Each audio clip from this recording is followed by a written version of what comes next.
Bonjour et bienvenue.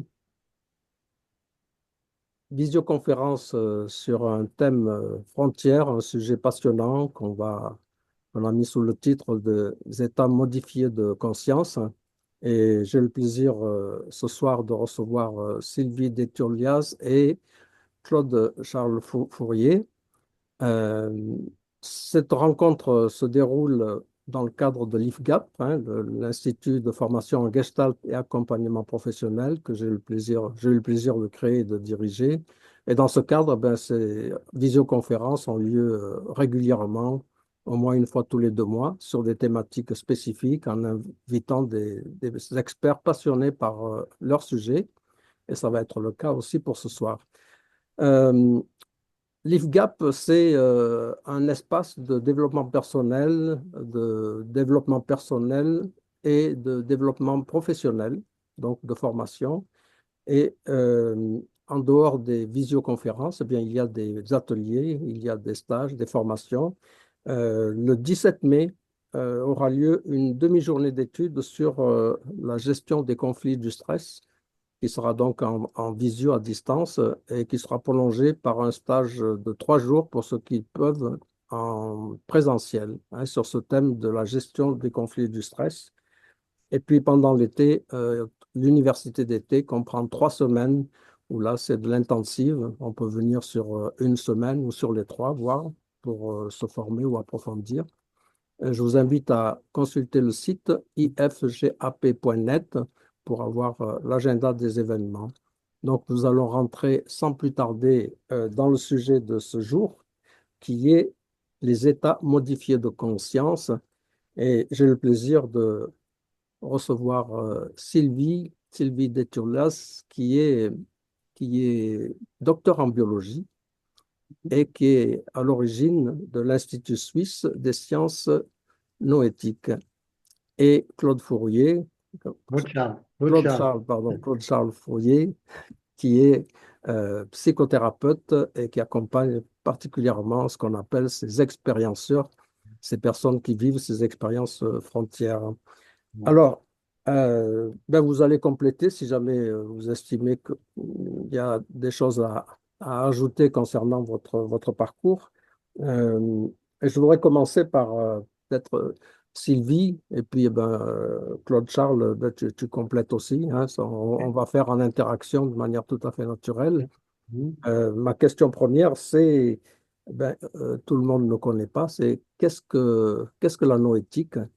Et qu'est-ce qui t'a conduit à créer cet institut, Sylvie?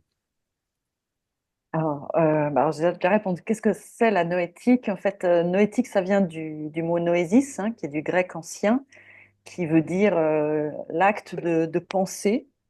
Donc, c'est tout ce qui a trait à l'esprit, mais avec une dimension spirituelle. Donc, noétique, donc qui est l'adjectif qui en découle. Donc, c'est tout ce qui a trait à la conscience. Donc, les sciences noétiques, c'est les sciences de la conscience, mais vraiment avec une approche globale ou holistique, donc pas seulement scientifique, mais enfin, disons pas seulement sciences pures et dures, neurosciences, ça peut être aussi anthropologique, culturel, spirituel, psychologique, enfin vraiment, une approche qui est pluridisciplinaire, on va dire, de la recherche sur la conscience. Voilà. Mhm. Alors la deuxième question, pourquoi je me suis intéressée à ça? Je vais faire la version quand même courte parce que euh, en fait, moi, bon, j'avais beaucoup de questionnements en moi qui venaient d'expériences que j'avais eues quand j'étais vraiment enfant. Et puis, voilà, à l'adolescence, je suis partie dans la science en pensant que je trouverais des réponses. Et puis, bon, finalement, j'ai fait un doctorat en biologie moléculaire.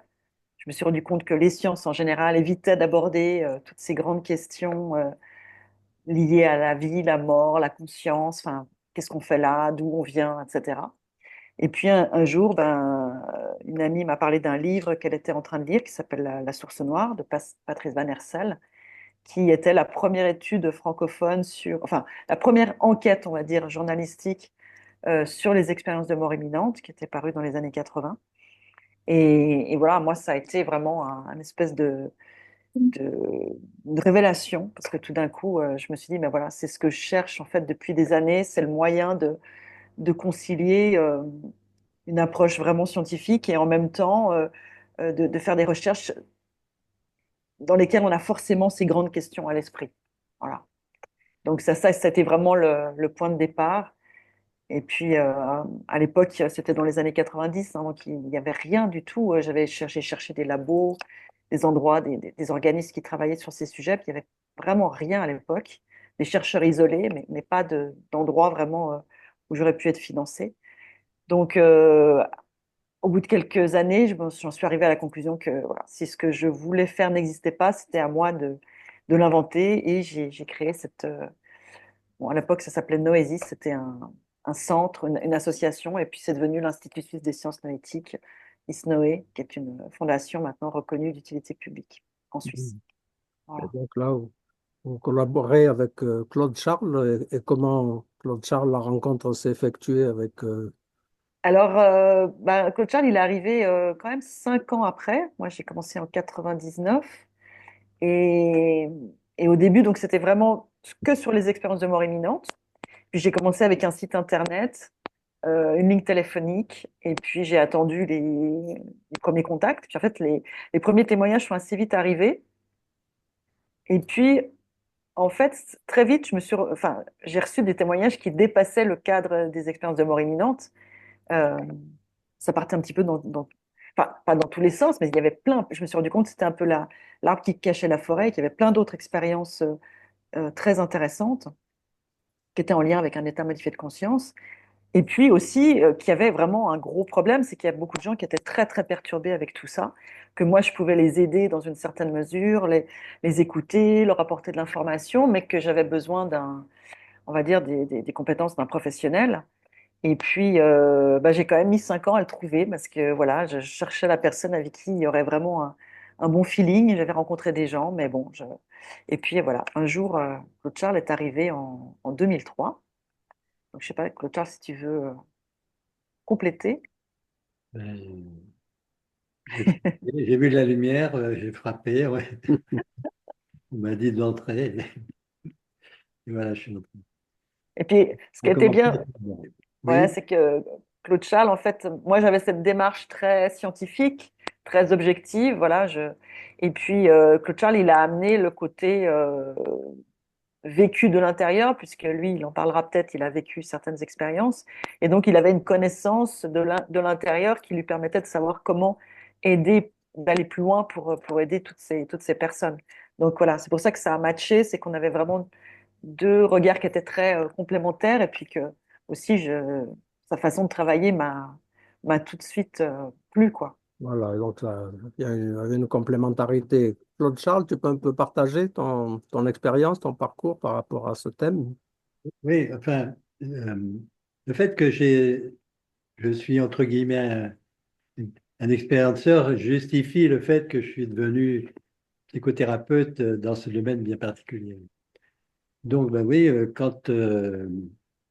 bon, moi j'ai vécu quand j'étais plus jeune, assez jeune d'ailleurs, plusieurs expériences, dont une qui m'a vraiment marqué à jamais, une expérience plutôt, on va dire, de transcendance, qui m'a marqué à jamais parce que aussi j'ai été très très mal après ce vécu.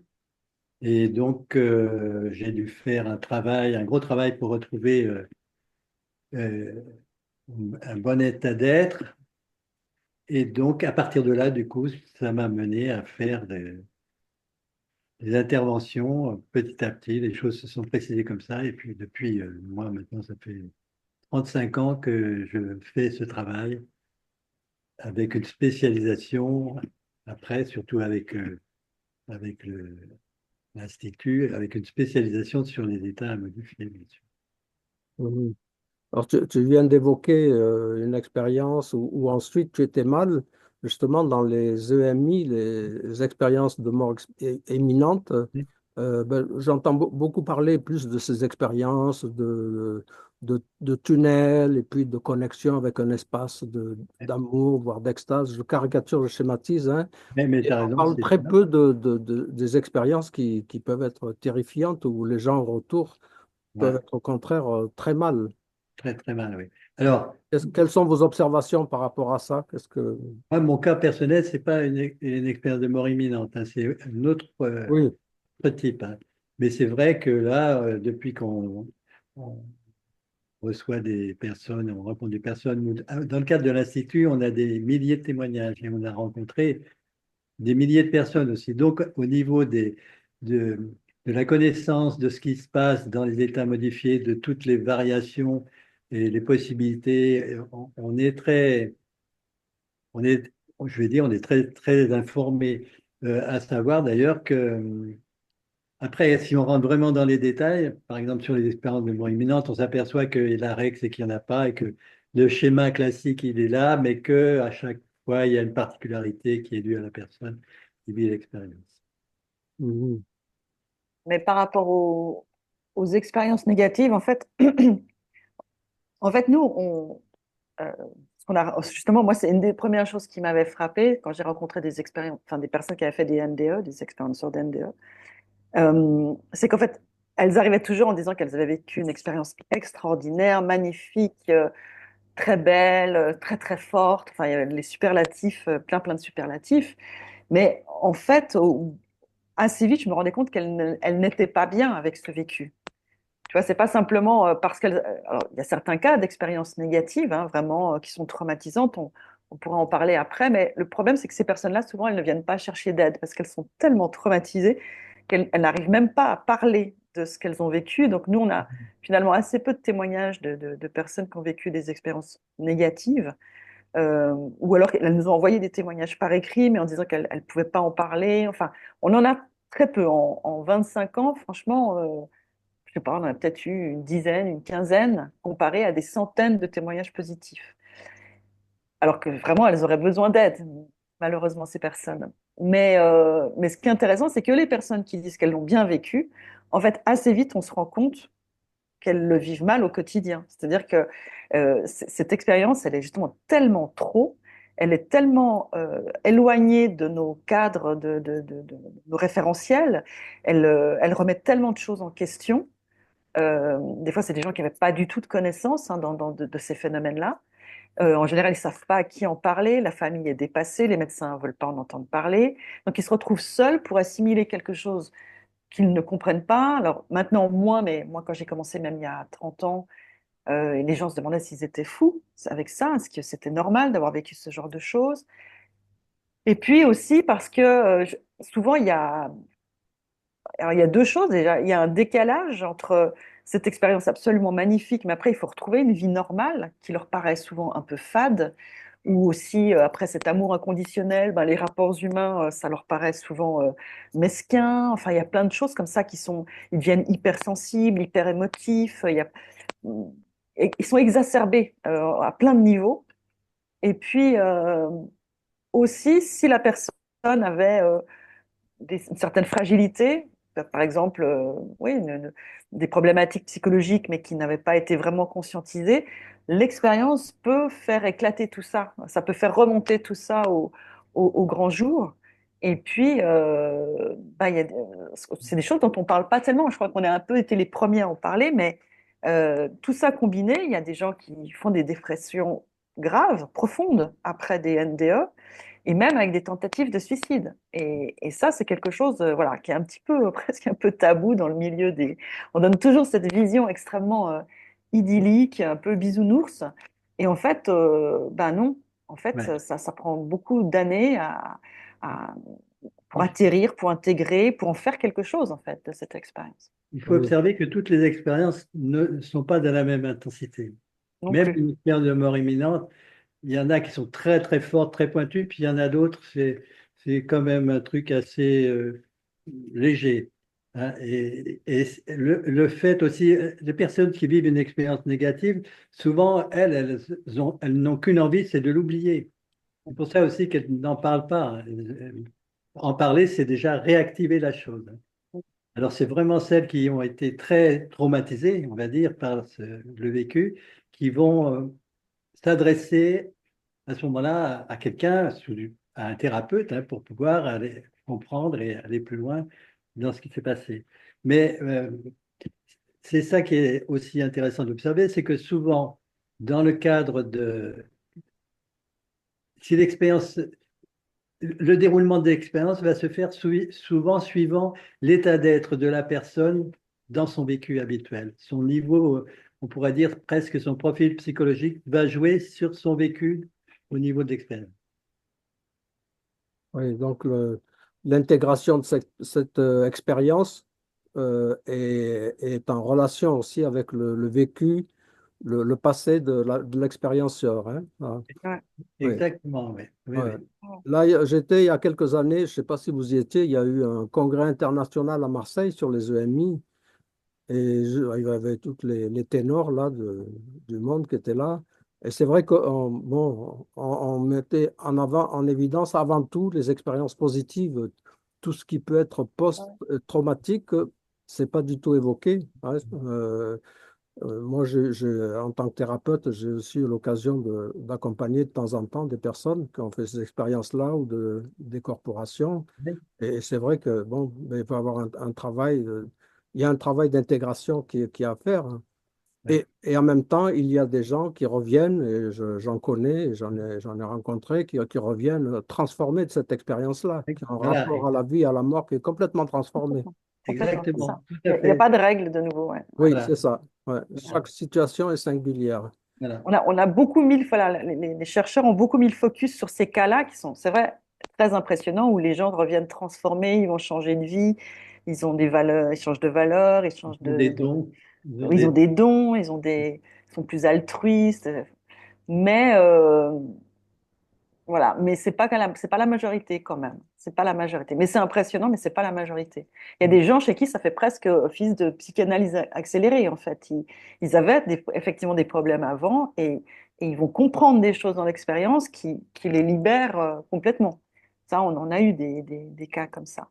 Oui. Et puis il y a tous ceux qui sont entre deux où ils osent c'est tellement présenté comme quelque chose de positif, donc ils osent pas souvent dire qu'en fait, ils sont pas très bien avec ça, parce que c'est dur de dire, ah, j'ai vécu quelque chose de super, c'est un cadeau, mais en fait, c'est un peu un cadeau empoisonné pour moi. Donc, il y a des gens qui osent pas le dire. Et puis, il y en a certains qui sont dans le déni aussi, complètement, c'est-à-dire qu'ils disent, non, non, mais je vis super bien avec ça. Puis, on se rend compte qu'en fait, ben, ils sont en train de divorcer, ils ont plus d'amis, ils se sont fait, ils ont perdu leur travail. Enfin, il y a toute leur vie qui est en train de s'écrouler. Mais non, non, non, mais ça va très, très bien. Donc, il y a vraiment tous les cas de figure, quoi. Oui. Et aussi, Déjà, sans avoir vécu ce type d'expérience, beaucoup de nos congénères sont dans ce type de situation, c'est-à-dire c'est des traumatismes qui ne sont pas reconnus, voire Ouais, du déni, donc du mal-être, et on ne va voilà. pas nécessairement aller voir quelqu'un pour se Non, faire aider, accompagner. Et là, vivre cette expérience qui est encore en plus hors du commun, il y a de quoi se faire passer, être pris pour un fou, quoi. Donc, ça ramène encore plus à une distanciation, voire une forme de déni de cette expérience, quoi. mais maintenant, c'est un sujet qui est quand même assez connu. Depuis une vingtaine d'années, on en parle pas mal des expériences de Oui, mort imminente. Donc, les gens maintenant changent un peu d'attitude. Où c'est complexe, c'est ceux qui les ont vécus 20, 30, 40 ans en arrière. Ceux-là, ils n'ont pas les références qu'il faut et qui sont actuelles maintenant. On en parle beaucoup, c'est presque même un phénomène de mode. Mais du coup, la personne qui va vivre ça maintenant, au contraire, souvent, elle est contente d'en parler pour, entre guillemets, un peu se faire valoir, hein. Alors, oui, c'est toujours pareil, ça dépend de l'intensité de l'expérience. Chez qui, ce que disait Sylvie, chez ceux qui, ça a été très fort, très pointu, ceux-là, il y a une transformation réelle, donc ils ne vont pas forcément venir bavarder sur le sujet. oui. Oui, donc l'expérience de MI n'est pas une garantie de bonheur, hein. Voilà. Voilà, hein. Comme non, d'ailleurs la plupart des états modifiés de conscience, hein. C'est ça, ouais, Voilà. c'est ça. Oui, oui, exactement. Non, oui. non. Et donc là, on a aussi, moi j'ai eu l'occasion d'accueillir des personnes qui ont vécu ce qu'on appelle des décorporations, Ouais. hein, des sorties hors du corps. Ouais. Quelles sont vos constatations, vos Ouais. conclusions éventuelles? Ouais, nous, on a fait des études, une étude très poussée même sur ce sujet. Alors peut-être Sylvie, tu veux raconter. Mais alors là aussi, dans ce domaine, il y a des gens qui vivent ça d'une façon spontanée, enfin qui en prennent conscience d'une façon spontanée et peuvent avoir une grande peur, et d'autres qui vivent ce même phénomène d'une façon spontanée et être complètement transformé par le vécu de cette expérience. C'est pareil, nous, on a constaté que la même expérience peut être vécue très positivement chez quelqu'un et négativement chez l'autre. C'est vraiment euh, quelque chose. Si, bon, déjà, si les personnes sont un peu informées, c'est mieux. Si les proches à qui elles vont raconter ça euh, vont, vont les rassurer, etc., là, ça va bien. Puis il y en a d'autres fois, si elles racontent ça à leurs proches, c'est direct chez le médecin et les médicaments adaptés. Donc, Il y a avec les sorties hors du corps, c'est que c'est un phénomène particulièrement polymorphe, en fait. On dit justement, souvent on dit la sortie hors du corps, mais c'est les sorties hors du corps parce que sous le même terme, on finit par regrouper des états modifiés de conscience qui sont proches, mais qui sont quand même assez différents. Et ça peut prendre tellement de formes, ces sortir du corps, que là encore, selon la forme, bah, ça peut être plus ou moins perturbant pour la personne aussi. Euh, Nous, de manière générale, ce qu'on voit, c'est que là encore, je veux dire, ça peut réveiller, ça a beaucoup à voir justement avec la psyché, avec des problématiques personnelles, les peurs. On peut voir ces peurs se matérialiser dans les sortir du corps. Donc, si on n'arrive pas à prendre un peu de recul par rapport à ça, si on n'a pas fait un travail sur soi, ça peut être vite, comment dire, ouais, on peut se faire complètement, enfin, très, très déstabilisant en tout cas. Et c'est pour ça que nous, il y a souvent des gens qui nous demandent des techniques pour sortir de leur corps et nous, on leur dit, ben voilà, déjà, bon, déjà, faut savoir qu'est-ce que vous cherchez exactement parce que c'est pas anodin. A priori, on est plutôt sur Terre pour être incarné et pas tellement enfin, pour être dans un corps. C'est déjà assez difficile comme ça. Donc, qu'est-ce qu'on cherche quand on veut sortir de son corps? Et, et puis voilà, si on se connaît pas bien, si on connaît pas justement ses mécanismes, son mental, si on sait pas un peu maîtriser tout ça si on connaît pas ses problématiques de fond, ben, on peut se retrouver face à ces peurs et ça peut être vraiment extrêmement flippant, hein. au niveau des sorties du corps, chaque individu est censé, au cours de la nuit, sortir de son corps à certains moments. Sauf il est inconscient de ce vécu.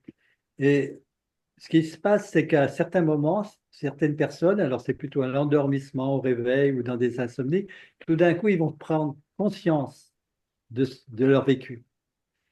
Alors c'est là où ça peut être perturbant pour certains.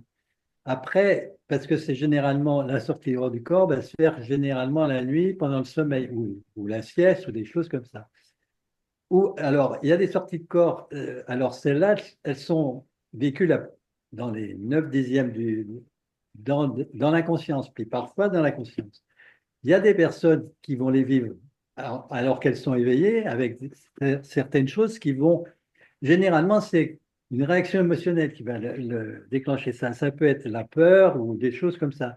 Alors, des gens par exemple, des femmes quand elles accouchent, euh, une personne qui est en train de se faire attaquer ou de se faire violer, là, tout d'un coup, elles vont sortir de leur corps. Mais c'est une sorte de dissociation De défense. qui est involontaire, hein, qui se passe comme ça. Bon, alors, c'est une des formes. Il y a une autre forme où il y a des gens, dès l'enfance, ils ont eu l'habitude de vivre ça. Donc, ils sont habitués, ils n'ont pas peur. Et il y en a d'autres qui, en cours de leur vie, tout d'un coup, ont entendu parler de ça. Ils l'ont vécu une fois ou deux. Ils travaillent certaines méthodes pour arriver à sortir de son corps. C'est pour ça que ça devient, c'est un truc extrêmement vaste. Puis il y a la sortie de corps par décorporation, mais après, on rentre dans des notions aussi où on peut confondre avec l'expansion de conscience. La décorporation ou l'expansion de conscience, où l'individu peut sembler être dans une sortie de corps, mais il n'est pas il est toujours en lui. Dans la vraie sortie de corps, l'individu, il n'est plus dans son corps. Nous, on a des témoignages où la personne, bon, c'est plus que des témoignages, parce que c'est des choses qu'on a vécues au cours des tests, où la personne, elle est comme une statue de cire. Elle n'est plus dans son corps. Par contre, la vision à distance, alors c'est extrêmement ambigu parce qu'il y a des gens qui vont vivre des décorporations et puis dans la décorporation, ils vont faire de l'expansion de conscience. Enfin, c'est un domaine, après, nous, on est, en faisant les études sur ce sujet, on a vu que c'était vraiment infini ce qui peut se Ouais. passer dans Donc, il y ce. a différencier sortie de corps, décorporation, expansion de conscience et une conjugaison des deux qui est aussi possible. Ouais, Hein. possible. Ouais, ouais. Ouais. Ah. Et ça peut être l'inverse, ça peut être quelqu'un qui est en expansion de conscience puis que tout d'un coup va faire une décorporation. C'est- on- Il n'y a pas de règle. Ben, C'est c'est Ah. vrai. comme si on avait un espèce de continuum en tous ces états modifiés de conscience et on peut facilement passer de l'un à l'autre. Par exemple, on peut être dans un rêve et puis passer dans une sortie hors du corps. Et là, c'est plus du tout le même état de conscience.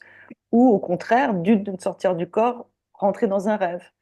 Donc là encore, c'est vraiment comme un continuum et des fois les frontières entre les uns et les autres sont assez difficiles à alors, maîtriser. Ça, c'est encore très difficile, mais même à définir par moment.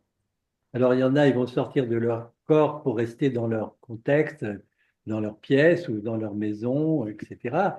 Il y en a d'autres, ils vont partir dans l'espace, dans le cosmos, mais c'est de la sortie de corps, mais c'est ambigu parce que c'est pas pareil quand même. Voilà. C'est différent. Euh, Il Oui, y a des choses qui restent vraiment dans la proximité, hein.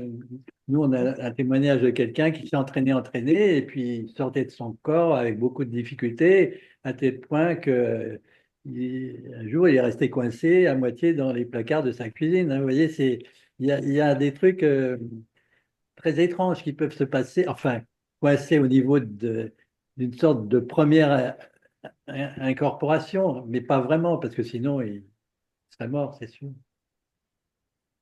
C'est très complexe. On a une image de la sortie de corps très banale. Ah ben oui, je suis dans mon corps, je suis plus dans mon corps.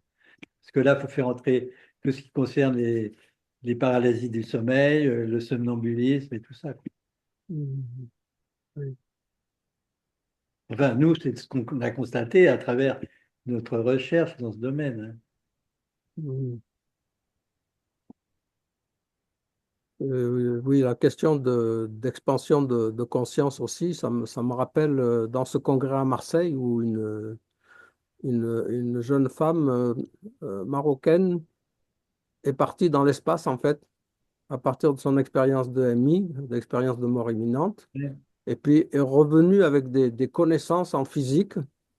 Elle est allée Ouais. dans une université et elle s'est retrouvée à rentrer dans une formation en physique en Ouais. n'étant pas du tout au niveau, quoi. Hein. Ah, voilà, ça c'est un des trucs, une des choses qu'on peut observer. Et Oui, qui il est y a des très gens qui vivent cette surprenant. expérience qui reviennent avec des Ouais. dons de voyance, par exemple.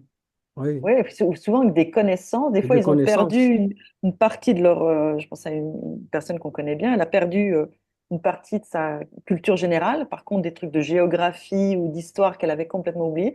Puis elle est revenue, par exemple, avec des. Elle peut lire les runes, des textes en runes. Elle peut.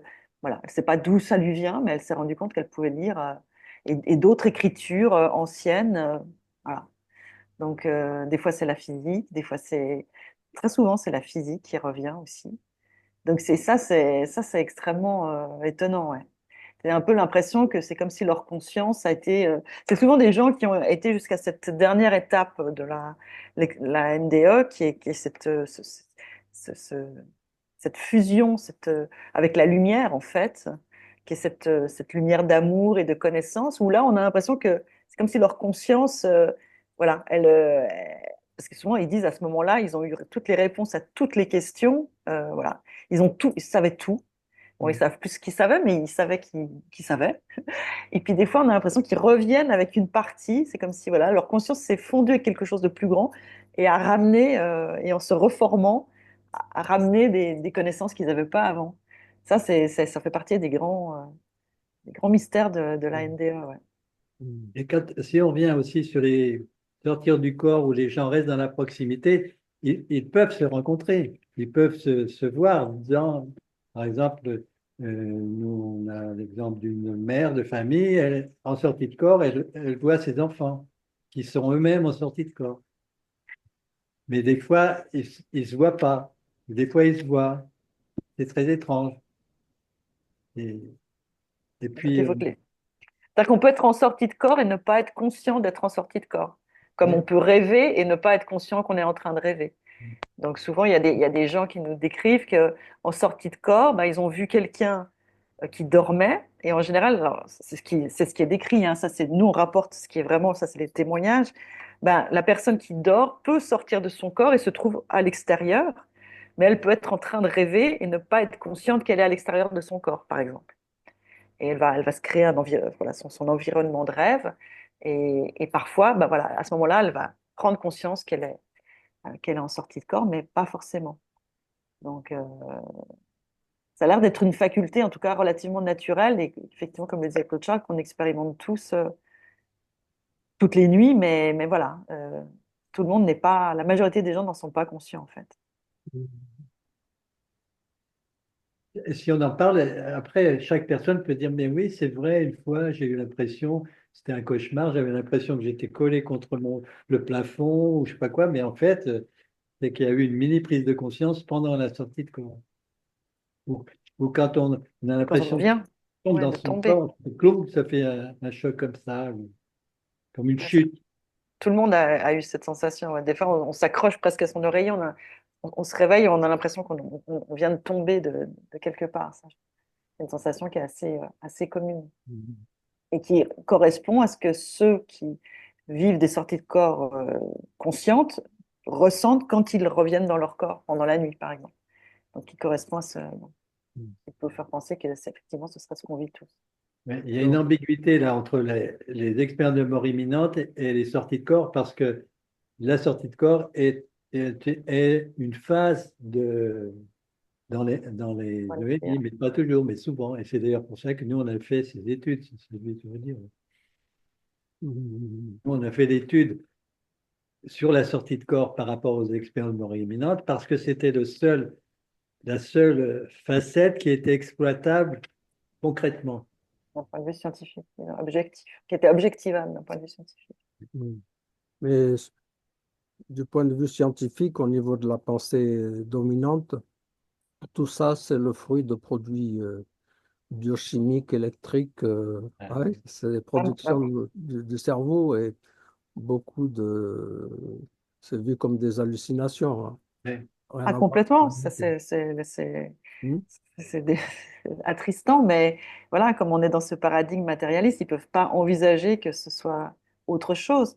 C'est pour ça que nous, on s'est dit, ben, s'il y a une chance que ce ne soit pas des hallucinations, ça vaut quand même la peine d'essayer de le tester. Et comme on ne pouvait pas travailler effectivement sur les expériences de mort imminente, on s'est dit, ben, on va essayer de travailler avec des gens qui peuvent vivre ces sorties de corps de manière spontanée ou plus ou moins à volonté, puis on va les étudier en laboratoire pour essayer de vérifier est-ce qu'on est en face d'une hallucination ou est-ce que on a affaire justement à quelque chose d'autre. Donc on a mis en place tout un protocole en double aveugle avec un système d'ordinateur, une projection d'image dans une autre pièce. Et ça a été une étude qui a été beaucoup plus longue. On pensait qu'on était parti pour un an de travail. En fait, ça nous a pris 10 ans parce que voilà, c'était beaucoup plus compliqué qu'on pensait d'arriver à faire à ce que quelqu'un se plie aux conditions d'expérience, en fait. Et, euh, et en fait, ben voilà, nos résultats pour nous ont montré clairement qu'on n'était pas en face d'une hallucination, qu'il se passait vraiment quelque chose d'un autre ordre, mais ben on voit bien, c'est impubliable dans des journaux scientifiques, on l'a publié dans un livre, mais les scientifiques ne réagissent pas, ou alors ils réagissent, mais ils viennent nous le dire, mais en nous disant, non, mais je ne peux pas le dire ouvertement, je sais que c'est intéressant, et c'est, Oui. voilà. La science, c'est du reproductible avec du double aveugle, avec Oui, mais c'est ce qu'on a fait. hmm, Mais euh, et ça mériterait d'être refait, alors effectivement, avec une autre équipe, dans un autre laboratoire. Mais on attendait ça, on attendait des collaborations, on attendait une réaction simplement, disant mais c'est intéressant, essayons de voir. Mais non, c'est pas possible parce que bah, les universités, dans les hôpitaux, les gens ont construit leur carrière sur ce paradigme matérialiste. Donc nous, on arrive en disant bah, non, mais il n'est pas juste. Enfin, où là, il y a des données qui contredisent. Donc il y a trop d'enjeux, en fait. Ils sont pas prêts ils sont pas Oui, prêts. Enfin, pour l'instant, hein, c'est en train de changer. Et euh, là, nous, ça date déjà il y a plus de 10 ans, ces travaux. oui, Ça, oui. il y a un jour où ça changera. Hein. C'est sûr que ça changera. Moi, j'étais passionné tout jeune étudiant et passionné par la démarche scientifique et j'ai eu la chance, peut-être entre guillemets, de rencontrer entre autres Olivier Costa de Beauregard, Rémi Chauvin. Et je constatais déjà à l'époque que les scientifiques qui osaient parler, c'est des scientifiques qui étaient déjà bien installés, qui n'avaient plus rien à perdre. Et la plupart des autres scientifiques, quelques autres scientifiques avec qui je pouvais échanger ou même réfléchir sur ce sujet-là, ils avaient peur pour leur carrière. Ils ne Ah, pouvaient pas, voilà. hein. Donc ça reste d'actualité, ça. Ouais, ouais, Dans ce champ-là, on peut pas s'investir. Il y a comme un déni, une zone ouais, aveugle. Il y a une ouais, zone ouais. aveugle au niveau scientifique sur ce sujet. Ah ben, ils sont dans le déni, là. C'est Oui, plus. Il y a des le déni. résistances énormes, énormes. Ouais. Ouais, parce que, effectivement, de tout temps, il y a eu des scientifiques comme ça qui ont essayé d'ouvrir les mentalités. Rémi Chaumin, Edith Costa-Beauregard. Moi, je les avais connus parce qu'ils étaient ils faisaient partie de la fondation Odier, qui est celle qui nous a financés, en fait. Ah C'est eux oui. qui ont financé ces travaux sur les sorties hors du corps pendant des années. Mhm. Et, et avec qui, d'ailleurs, on a fusionné à un moment et on est devenu l'Institut, mais l'Institut suisse des sciences noétiques. Mais c'est des gens, voilà, c'est grâce à eux, entre autres, on a pu faire ces travaux parce qu'ils avaient cette ouverture d'esprit. Mhm.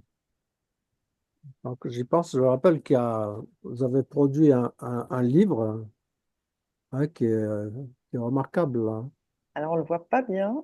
Ah, Ouais, on le voit pas bien. ah, Moi, je peux peut-être tu peux peut-être le mettre, oui. le montrer, Oui. moi. J'ai mon fond qui ne permet pas de. Voilà. Voilà, Ben, oui. Les états c'est-à-dire modifiés de. que, en fait, c'est notre premier livre qui date de 2011. C'est vraiment le tout Oui, premier qu'on a écrit. Et oui, puis là, il vient de sortir en poche, en fait, qui s'appelle État modifié de conscience. Il vient de sortir en poche, mais euh, oui. qui est toujours d'actualité, parce que c'est vrai que c'est un livre où on avait essayé à l'époque, ben, ça faisait déjà plus de 10 ans qu'on travaillait ensemble avec Claude Charles, on avait essayé de faire un état des lieux, de faire une sorte de classification de tous ces états modifiés de conscience auxquels on avait auxquels on avait été confrontés. On dit pas Nous, c'est que des états modifiés de conscience spontanés. Les gens viennent, c'est pas des gens qui prennent. Ça peut arriver, ça peut être des fois des gens qui ont pris des drogues ou qui ont fait des techniques, et puis tout d'un coup, l'expérience a été beaucoup plus loin que ce à quoi il se serait attendu. Mais en général, c'est des gens qui vivent des expériences de manière totalement spontanée. Et donc, on a essayé voilà, de faire des classifications tout en se rendant bien compte que des fois, c'est difficile parce que, comme je le disais avant, c'est un continuum. Donc, des fois, il y a des expériences qui ont des traits d'un type d'expérience, puis des traits d'une autre. Et puis, donc voilà, il y en a qui sont complètement inclassables. Mais voilà, on a quand même essayé de faire un petit peu de montrer voilà, l'éventail de tout ce que les gens rapportaient à notre époque, en tout cas. Et puis, euh, et C'est puis basé décrire sur des aussi un petit peu témoignages. la façon de travailler. C'est Oui. basé sur des témoignages, hein. Il y a une centaine de témoignages qui sont répertoriés dans le livre et qui sont censés illustrer tel ou tel état.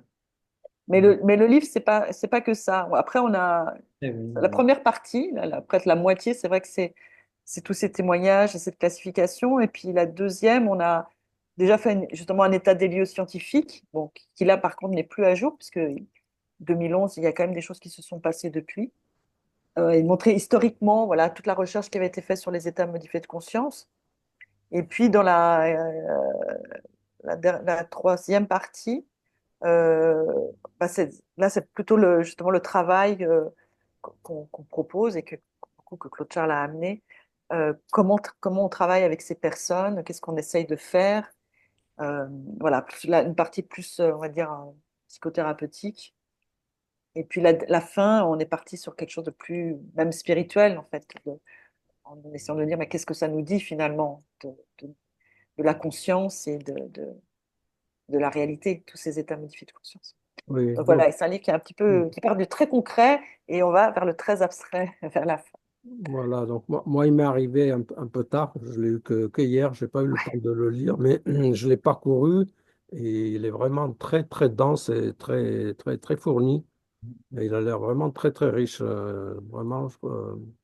C'est un bon état des lieux, je crois, Ah, de la connaissance dans ces sujets-là. Hein. Je merci. pense Et- qu'on ne s'ennuie pas à la lecture, comme c'est quand même ah très, oui, oui, oui, très c'est un varié voyage. et tout, oui.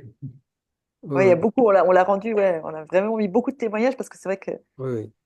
on en avait tellement, on s'est dit, mais comment on peut, on avait envie de tous les mettre, mais on pouvait pas tous les mettre, mais on a quand même réussi à en caser une centaine. Bon, des fois, c'est des extraits de témoignages, mais c'est dingue ce que les gens vivent. Tu vois ouais, les gens se rendent pas compte. Enfin, des fois, on se dit, mais on est plus sur la même planète que les gens qui connaissent pas ça, quoi. C'est dingue ce que les gens peuvent Oui. vivre.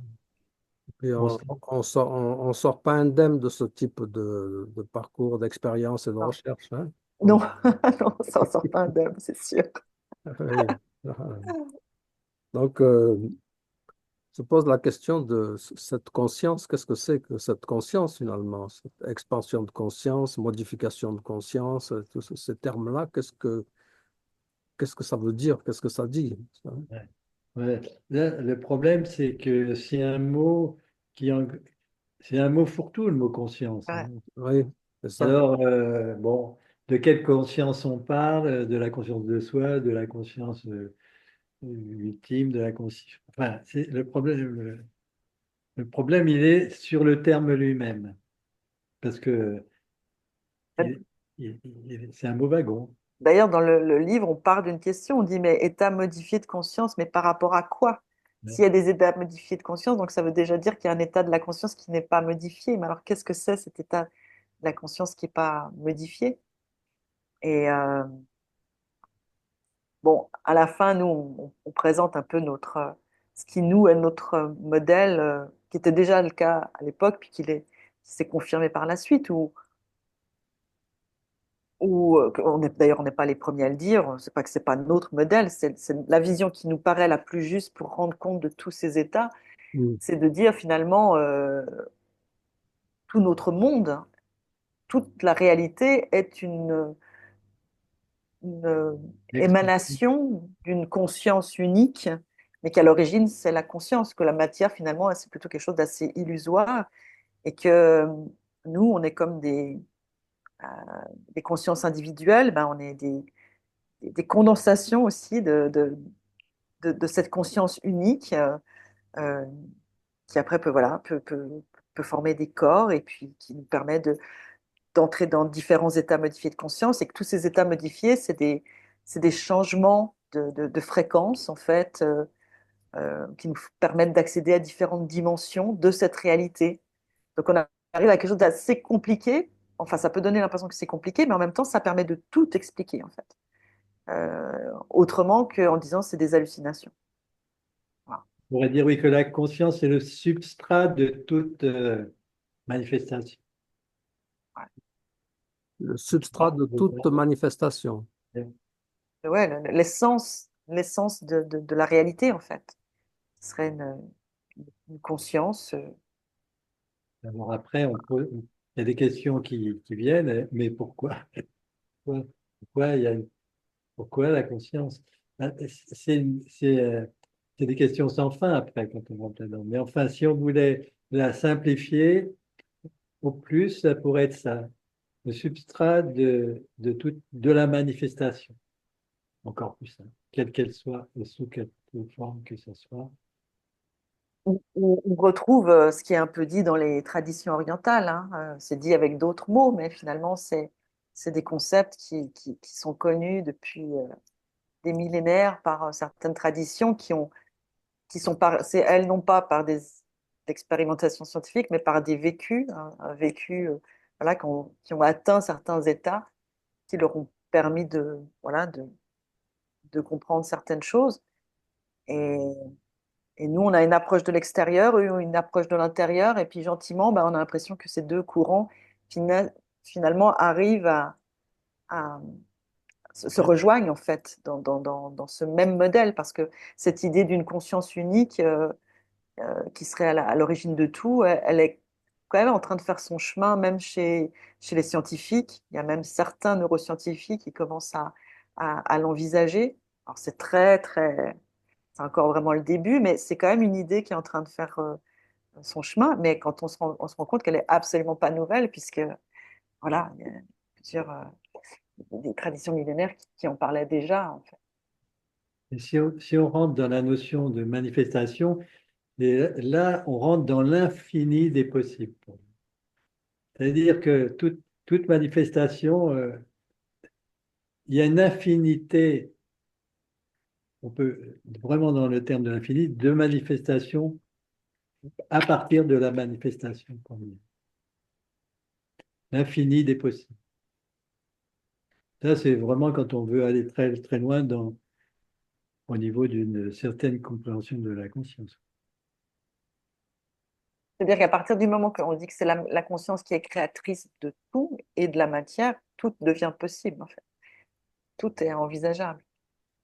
Mais Donc, c'est un renversement total de perspective. Donc, c'est vrai que donc nous, on est convaincus on va arriver à ça un jour ou l'autre, mais ça va prendre du temps parce que ça implique un tellement changement ouais, de perspective.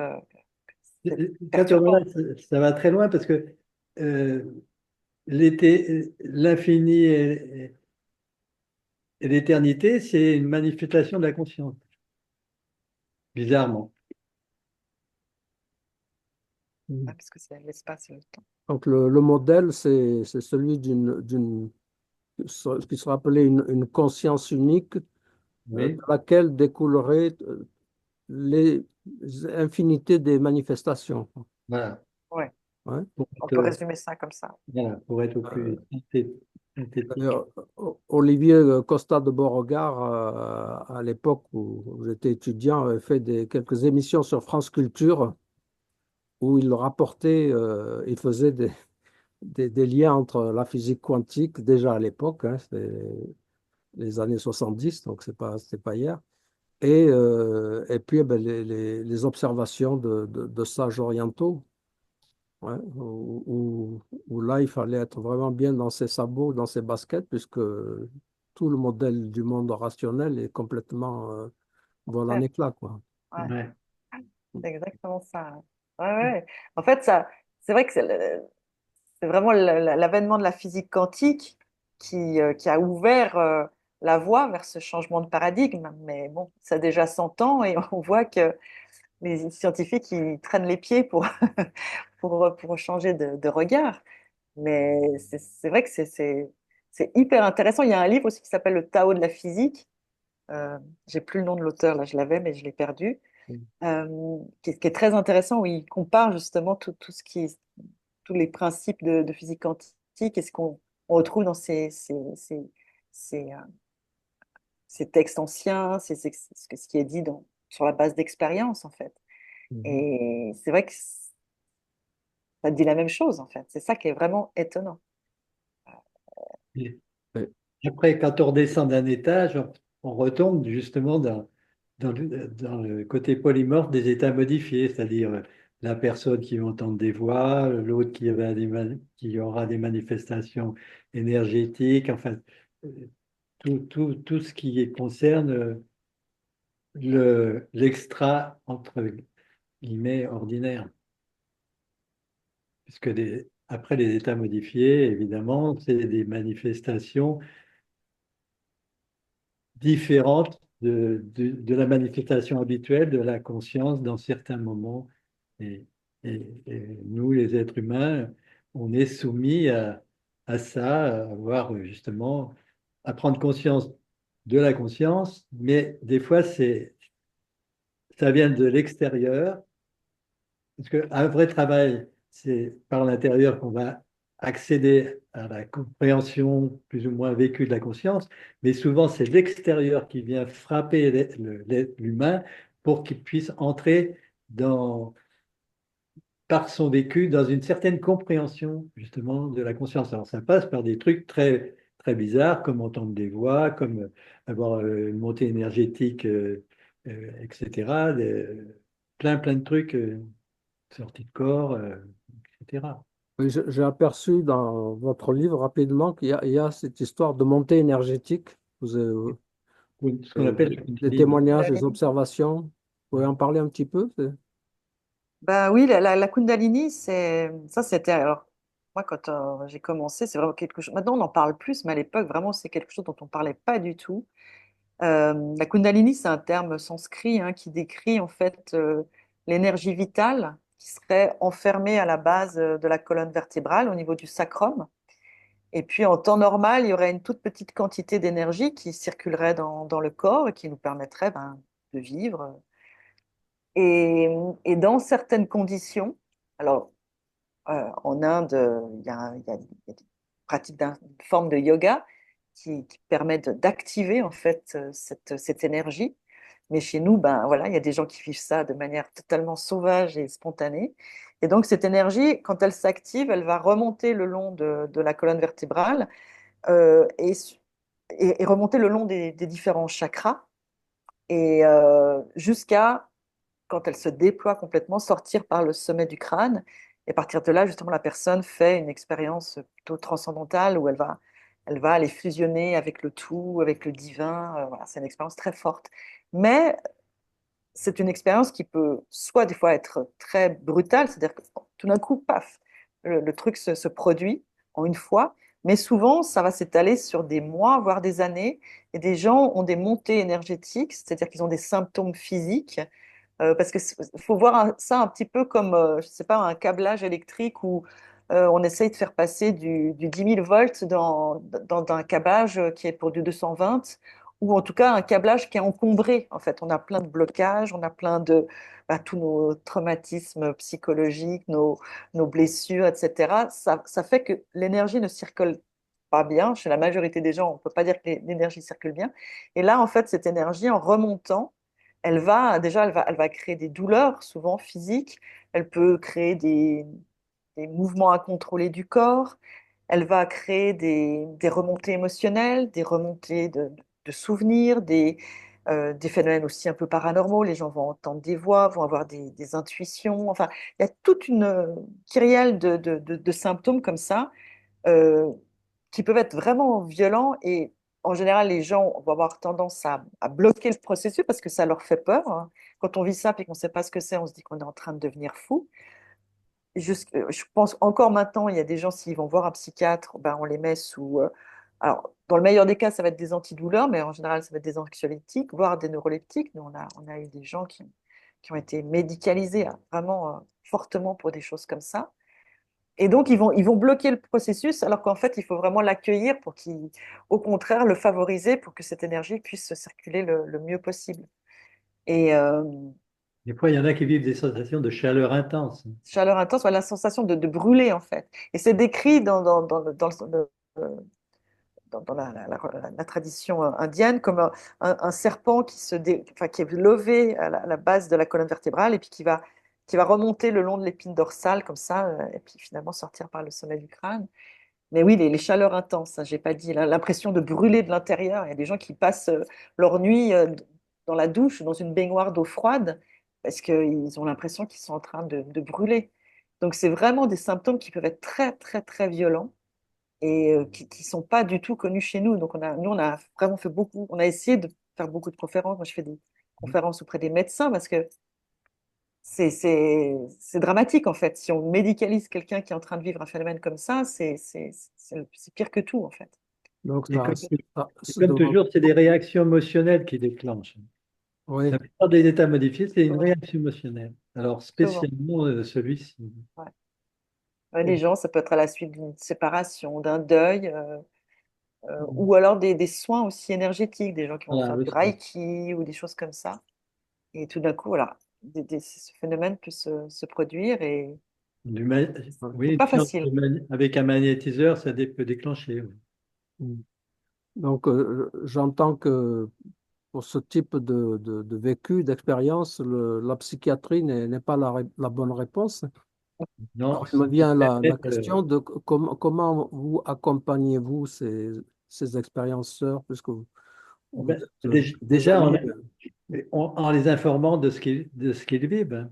Parce qu'il y en a, ils n'ont jamais entendu parler de l'énergie de la Kundalini. Ils ne savent même pas que ça existe. Donc, en les informant, déjà, ça rationalise ce qu'ils vivent. Et puis après, eh ben, il y a entre guillemets, des exercices à faire, ben, tu dois bien connaître, qui permettent de rebaisser le taux vibratoire, etc., pour remettre les choses au calme.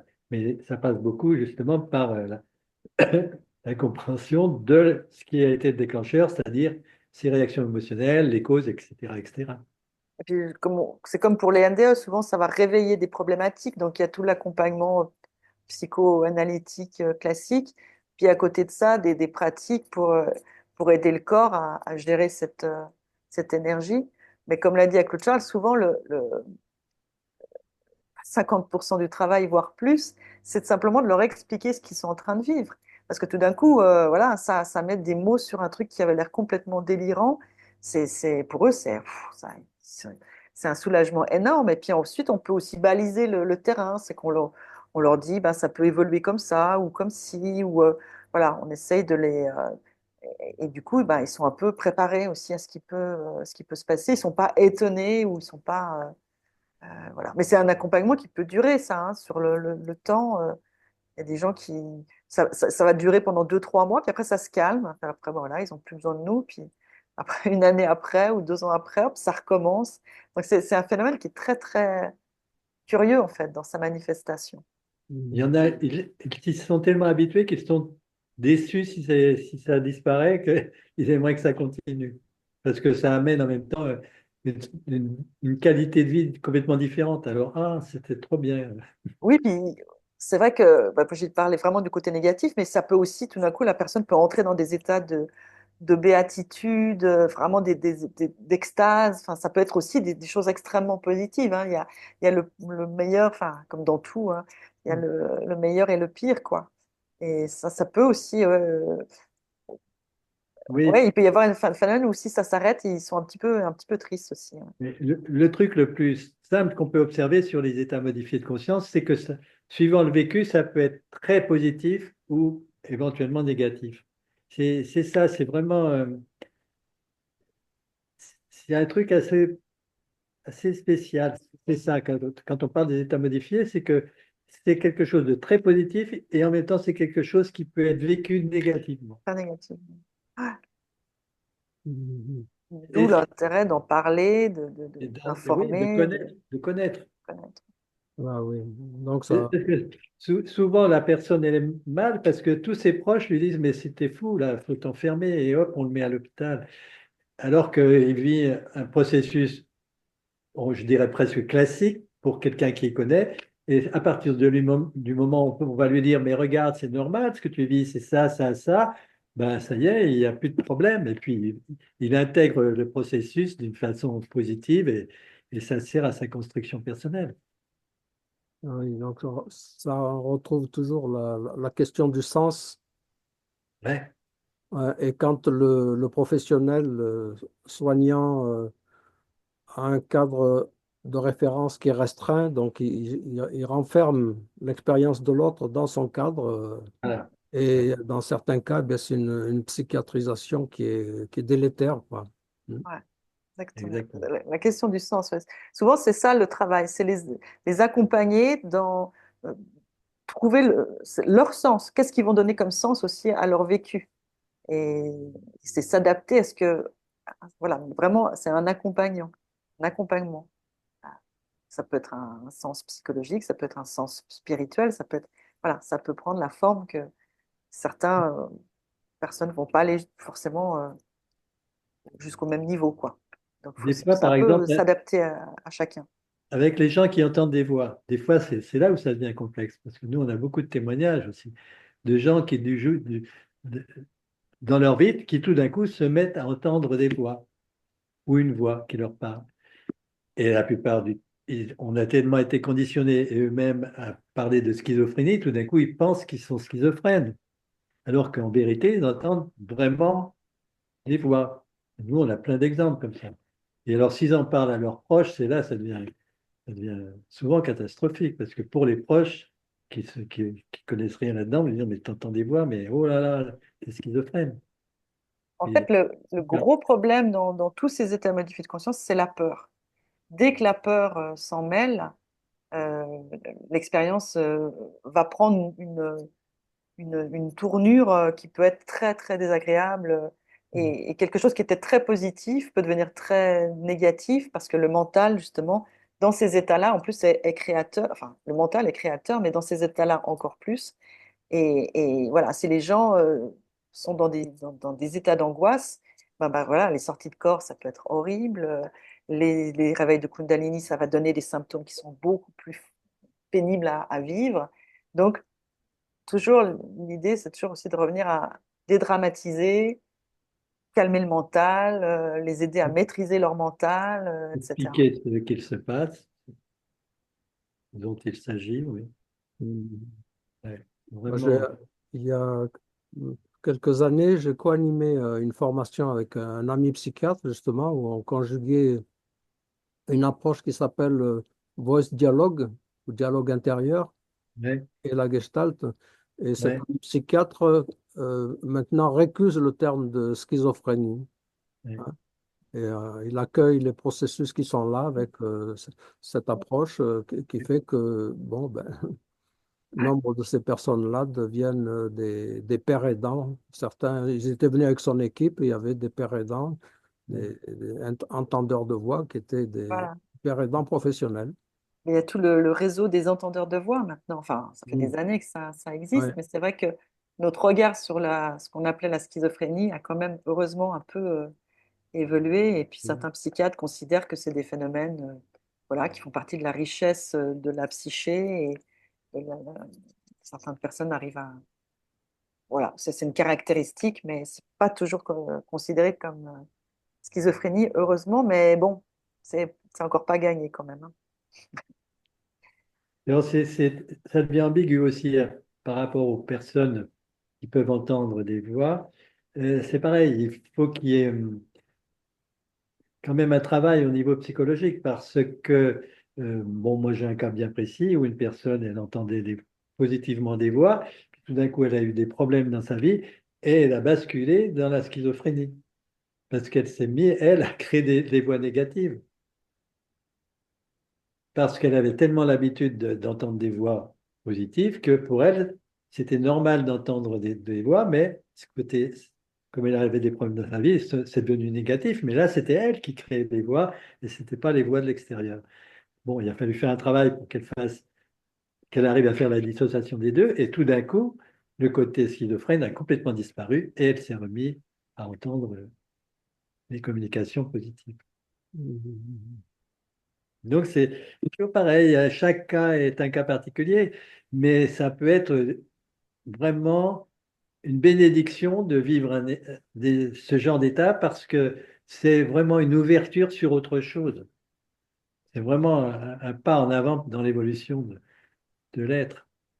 Euh, Voilà, si c'est bien compris, bien intégré, bien, ça c'est une étape oui, importante. il y a, vous avez entendu parler du physicien Émile Charon. Il a écrit il a fait des travaux il y a maintenant pas mal d'années. Un de ses bouquins, il avait écrit un livre pour les scientifiques et un autre pour le grand public, qui s'appelle J'ai vécu 15 milliards d'années.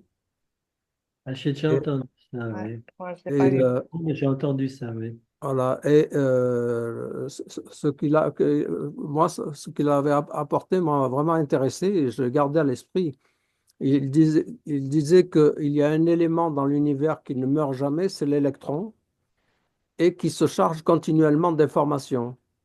Et ça Oui, veut dire que nous sommes, nous, construits d'électrons. On peut avoir l'électron de Gandhi, oui, de ouais, Hitler, qui nous composent.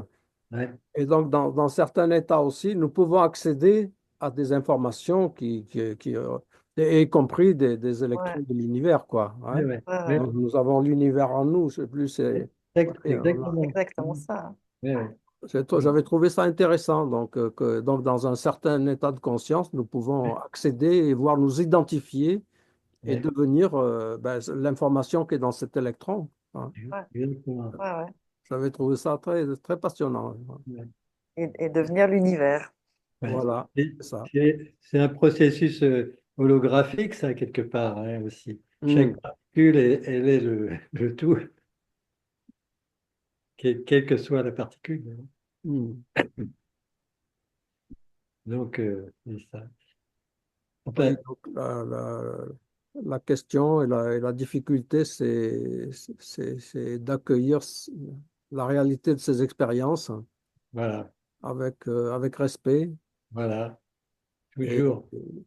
et permettre que parfois, et même souvent, il y a des traumatismes qui sont reliés à ça, qui sont liés à l'histoire personnelle, voire familiale, voire transgénérationnelle, qui peut Exact, s'actualiser là, exact aussi. et qu'il s'agit d'être en mesure d'accompagner Ouais, ces processus-là. ouais, Et à ce moment-là, ouais, on va favoriser vraiment l'intégration et passer à une ouais, autre étape d'évolution personnelle, voire du système familial, quoi. Hein. ouais, C'est là que ça devient vraiment intéressant, en fait, quand Ah tout d'un ben, coup, ça, on voit passionnant. toute l'envergure que ça peut prendre. Mm, Ouais, mm, mm. ouais, Oui. oui, parce que ça ouvre, ce que tu viens de dire, ça ouvre la porte aussi pour tous les problèmes de médiumnité Ouais. aussi, Mm. avec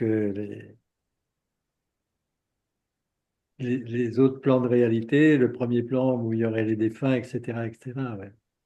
Et après, où il y a peut-être d'autres d'autres plans de réalité où on pourrait accéder et où on pourrait vivre d'autres choses assez étonnantes aussi. D'ailleurs, souvent dans les expériences de mort imminente, mais on retrouve ça des fois dans les sorties du corps, les personnes sont aspirées dans une sorte de vortex et de l'autre côté, ils rentrent dans un autre plan de réalité. Mhm. Alors, dans le cas d'expériences de mort imminente, ils vont retrouver leurs défunts, par exemple des défunts avec la famille ou des trucs comme ça, s'ils sont accompagnés. Et puis, dans dans les cas de sortie de corps, ben, les gens peuvent se retrouver dans d'autres plans de réalité avec, là, ça devient dans une autre réalité, on pourrait dire, pour simplifier, parce que après, là, c'est pareil, c'est l'infini des possibilités. C'est Donc, le problème de la limite des concepts, ouais, des mots. voilà, c'est ça. vraiment. Et c'est ça. Nous, plus on avance dans notre travail, plus on s'aperçoit, puis justement, on tombe sur cet infini des possibilités, c'est que tout est question de vibration. Donc, suivant les fréquences dans lesquelles on est, on va vibrer avec des réalités, d'autres réalités. Et il y a des gens qui ont cette capacité aussi, sans forcément presque de l'avoir d'une façon innée, de vibrer dans des fréquences, tout d'un coup, ils vont changer de réalité. Alors, des, ça peut correspondre à des sorties du corps, mais c'est pas forcément ça non plus. Et c'est ça. Alors, il y a des fréquences plus, je dirais, plus spirituelles que d'autres, et il y en a des plus matérielles que d'autres. Et puis, suivant ces vibrations, va se passer des choses. Mais l'intérêt dans tout ça, on revient toujours à ça, c'est que là, dans notre incarnation présente, est-ce que ça peut être une source d'évolution? L'utiliser, en tout cas, l'utiliser comme une source d'évolution, et encore mieux, rencontrer des gens qui vont savoir accompagner pour aller toujours se servir de ce vécu expérientiel pour aller toujours plus loin dans la compréhension et l'évolution et la transformation. Mm. Bon, dans les traditions anciennes, comme en Inde, c'est évoqué tout ça avec les pièges Oui, des expériences aussi. Ouais. oui, Ça, ce sont des pièges pour l'ego. Voilà. Alors, Exactement, il oui, y oui, a un mais truc vachement important là. je ne Ouais. recherche pas du tout ces expériences-là, hein. Ouais, On Voilà. vient de dire Ouais. un truc très important qui est le fondement de tout presque. ouais, Tout à fait. c'est des Ouais. pièges, ouais. Ah, Voilà. Vraiment. Donc, D'où- le chantier reste immense. ouais. Ces champs, ces continuums de conscience. Voilà. Continuum de conscience, c'est un bon terme aussi, ça. Ouais. Et, Mais c'est vrai que d'où l'intérêt d'apprendre à mettre le silence en soi pour pouvoir ne pas se laisser prendre par les pièges de l'ego. De mettre l'ego un peu au silence, et puis comme ça, il n'y a pas de piège, on évite les pièges. c'est C'est oui, ça. vrai. puis ne pas voir justement forcément ces états-là comme la panacée pour faire un travail d'évolution personnelle. S'ils Mm. se produisent, ok, bah, il faut faire quelque chose avec ça, mais justement, nous, notre message, c'est qu'on peut très bien faire un cheminement spirituel sans avoir aucune expérience de ce type ou alors des plus petites, enfin pas des choses aussi spectaculaires. L'un n'empêche pas l'autre et voilà, enfin, nous, on n'est pas pour la recherche, en tout cas, de ces états à tout prix. On est pour accueillir ce qui est. Si c'est là, ben, alors essayons Oui, de les écoutez, intégrer à ce travail personnel. être assis sur un banc dans la nature et écouter les merles qui chantent, ça peut être une expérience de transformation fondamentale aussi. Être simplement en résonance avec le chant de l'oiseau, on peut accéder à Oui. se fondre dans le tout. Il y a un psychologue, psychothérapeute américain, Abraham Maslow, qui a écrit un ouvrage qui s'appelle Vers une expérience paroxystique de l'être, où il a fait Oui, avec une démarche scientifique le recueil d'expériences comme cela, et qui se font, que des gens vivent à tout âge et dans tout contexte, dans un contexte de thérapie, ou dans un contexte de religion, ou dans de la nature, où il y a une expérience comme ça, qualifiée de paroxystique, et pour certains qui transforment leur vie, quoi. Quand ils reviennent de cette expérience, leur vie est transformée. Mm. voilà, c'est Il y a vrai. suffisamment d'observations rigoureuses qui ont été faites quand on est rationnel et rigoureux, on peut pas au moins se poser la question de, Ouais, de- que la réalité ne semble pas se limiter à juste un corps, un cerveau qui produit de la chimie de l'électricité, quoi, et qui ouais, produit des hallucinations. Mm. ouais. C'est un On est- peu triste. Ouais. C'est une vision un peu triste. Voilà. Bon, je vois que l'heure tourne, les amis. Nous pourrions en parler pendant des heures. Nous arrivons vers la question du spirituel, hein. Explorer ce champ-là, à un moment donné, se pose cette question du spirituel. Mm.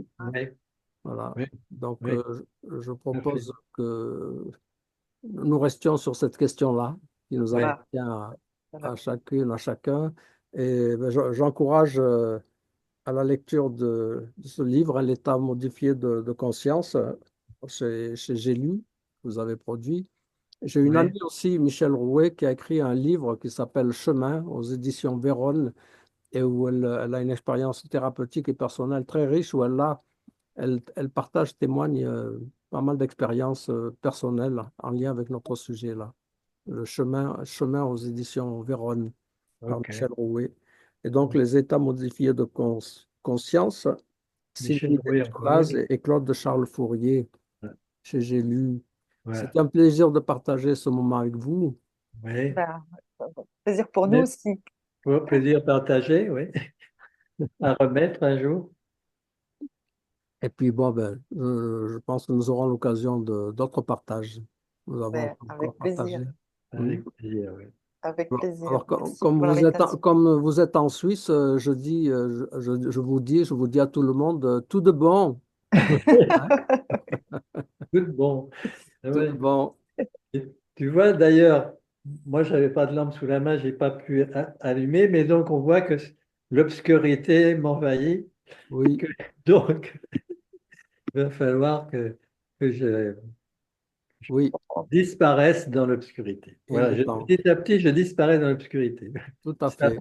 voilà, tu vois, ça c'est. Nous sommes, ça y est, nous rentrons dans le crépuscule de notre rencontre là. euh, Voilà, c'est Ouais, ça, voilà, et nous ça indique la allons fin. tout naturellement rentrer dans la nuit et Dans le nous nous Bénédicte. retrouverons à nouveau dans la lumière en son temps. Ouais. À bientôt, les amis. Merci À beaucoup. Bonne bientôt. Au revoir à tout le soirée. monde. Au Merci. revoir. Au revoir. Au revoir.